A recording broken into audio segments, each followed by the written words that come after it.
Hi guys, welcome to another episode of Pointy Not Sharp. Today we're taking a look at the Pakistani G3 bayonet.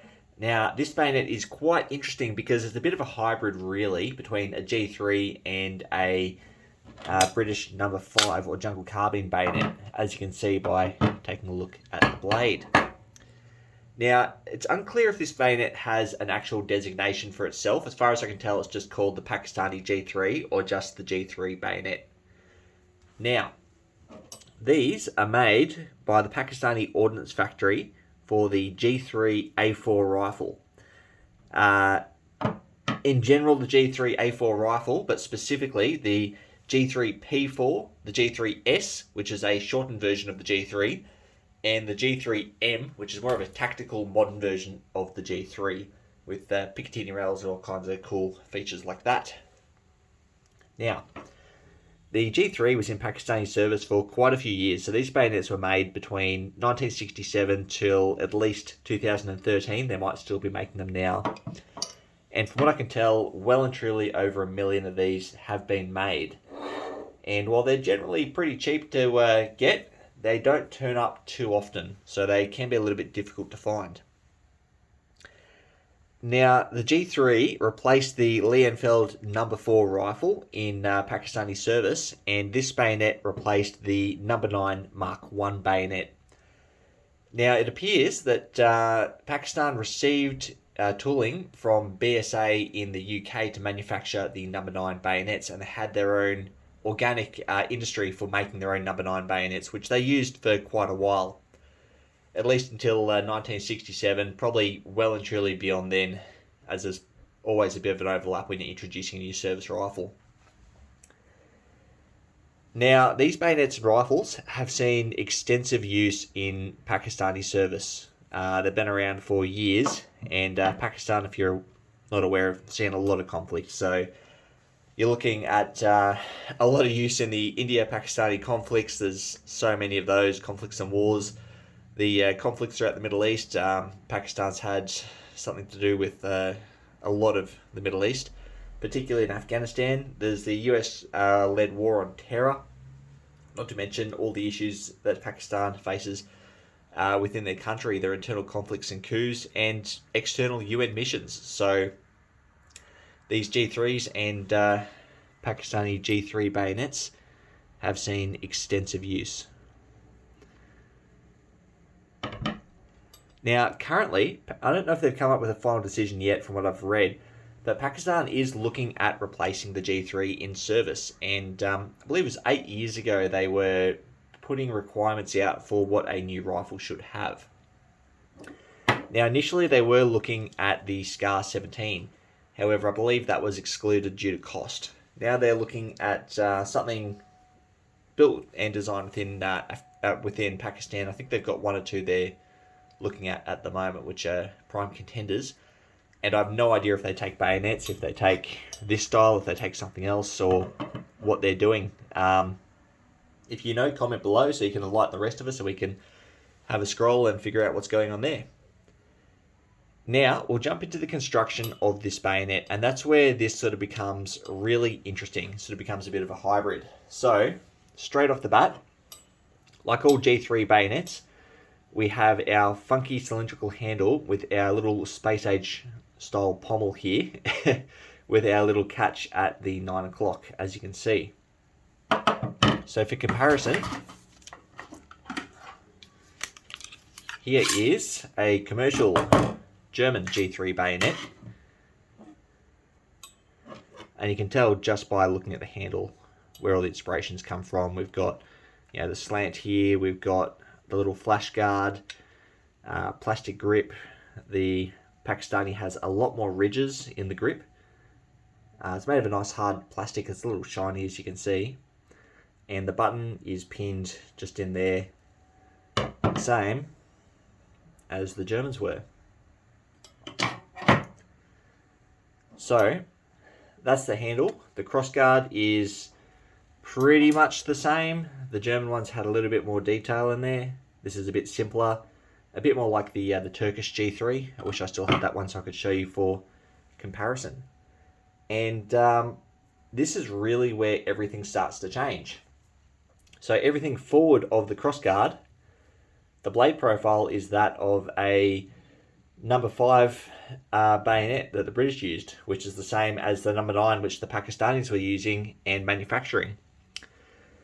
So essentially they really liked the blade profile of the number 9 bayonet they were using on their Lee Enfields, and they've retained that on a G3 platform. So that's where it's a hybrid. You've got from here down it's G3, from here up Lee Enfield. It's a very cool little piece. As you can see, we've got a big clip-pointed blade up here. False edge is not sharpened. We have a sharpened true edge, and we have a really nicely cut ricasso on both sides. And I say cut, fullers are usually swaged, or they use a tool called a fuller to compress the steel, sort of extended, and that's how it's made. Whether here, it's actually been milled out. And if I can get you a closer look, you can see the tool marks moving down the length, and that's how you can tell that this was cut and not swaged. Now, it's quite uncommon that you come across a fuller that's been cut. There's not many of them that were. The vast majority are swaged. The top of the spine is a bit rounded, but yeah, that's really about it as far as the bayonet goes.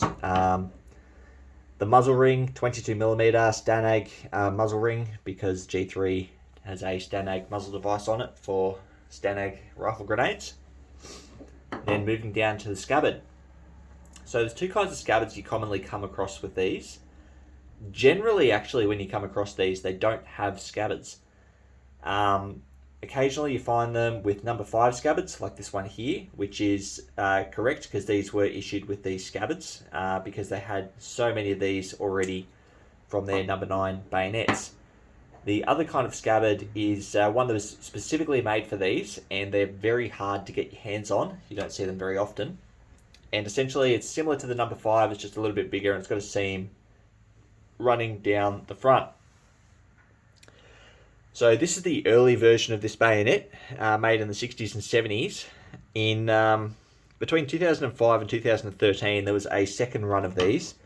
I'm not certain if they made them the whole way through up until then, or if they stopped production, but the ones made between 2005 and 2013 seem to be a lot cruder. So the crossguard is cast.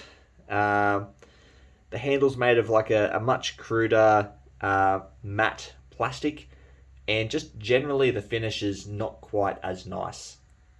So you'd think, being the future, 2013, you'd have something nicer than the 1960s, but it seems to be the opposite. Back in the 60s, they put a bit more care into how they were made. I should probably point out, with our number 5 scabbards, it's just a steel body, frog stud, and then we have a brass throat.